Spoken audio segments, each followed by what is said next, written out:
మొగుళ్ళపల్లి మండలంలో రంగాపూర్, ఇస్పేట, అదేవిధంగా మొగుళ్ళపల్లి, మొట్టపల్లి, కొరిక్షాల గ్రామంలో ఈరోజు వడ్ల కొనుగోలు కేంద్రాలు ప్రారంభించడం జరిగింది. ఈరోజు ఈ రాష్ట్ర ప్రభుత్వం గౌరవ ముఖ్యమంత్రి రేవంత్ రెడ్డి గారి నాయకత్వంలో సివిల్ సప్లై శాఖ మంత్రివర్యులు ఉత్తమ్ కుమార్ రెడ్డి గారు కూడా స్పష్టంగా చెప్పడం జరిగింది. ఏదైతే రైతులను ఇబ్బంది పెట్టకూడదు, వడ్ల కొనుగోలు కేంద్రాలు పిఎస్సిఎస్ కానీ, అది ఐకేపీ కానీ, ఇంకోటి ఏదన్నా కానీ, మ్యాక్స్ అనుకో ఏదన్నా రైతు సంఘాలు నడిపేటువంటి వడ్ల కొనుగోలు కేంద్రాలు సెంటర్ నడిపేటువంటి వాళ్ళ సంస్థలందరూ కూడా ఏదైతే మీరు తేమ శాతం తాలు లేకుండా చూసుకొని 40 కిలోల 650 గ్రాములు ప్రతి బస్తా జోకి రైతుకు వెంటనే కాంటా అయిపోయిన తర్వాత ఎన్ని క్వింటాలు అయితే వాళ్ళు లెక్కేసి ట్రక్ షీట్ రిసీటు వెంటనే ఇవ్వాలి.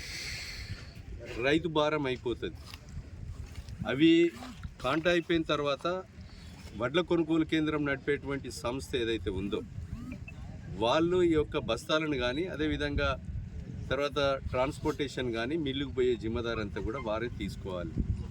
ఇందులో రైస్ మిల్లు తప్పు చేసినా, ట్రాన్స్పోర్ట్ తప్పు చేసినా, వడ్ల కొనుగోలు కేంద్రం సెంటర్ వాళ్ళు తప్పు చేసినా ప్రభుత్వం కఠినమైన చర్యలు తీసుకోవడం జరుగుతుంది. దీన్ని అందరూ కూడా దృష్టిలో పెట్టుకోవాల్సిందిగా మేము విజ్ఞప్తి చేస్తున్నాం. ఇంతకుముందు మన జాయింట్ కలెక్టర్ గారు చెప్పారు, ఏదైతే వరికోత మిషన్లు వ్యవసాయ అధికారులు, పోలీస్ అధికారులు, రెవెన్యూ అధికారులతో ఒక సమావేశము వరికోత మిషన్తో పెట్టి తాలు రాకుండా ఉండటానికి 18 నుంచి 20 నంబర్ మీద పెట్టి బ్లోయర్ ఆన్ చేసి మరి గేర్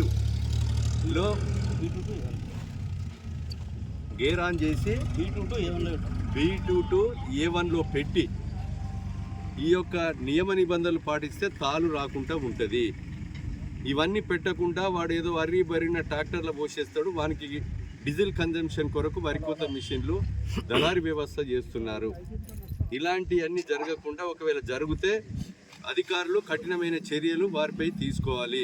మిల్లర్లు కూడా అడ్డగోలుగా కట్ చేస్తే కఠినమైన చర్యలు ఉంటాయి అనేది తెలియజేస్తున్నాం. దీనికి డిఎం సివిల్ సప్లై, డిఎస్ఓ, అదేవిధంగా ఈ జిల్లా కలెక్టరు, జాయింట్ కలెక్టర్ గారు అందరూ కూడా ప్రత్యేకమైన దృష్టి సారించి మండల్ లెవెల్లో రెవెన్యూ ఆఫీసరు, అదేవిధంగా సబ్ ఇన్స్పెక్టరు, సిఐ గారు సర్కిల్ లెవెల్లో, అదేవిధంగా మరి అందరు అధికారులు వీటి మీద రైతుల కొరకు, ఈ ధాన్యం కొరకు మరి పర్యవేక్షణ ఉంటుంది.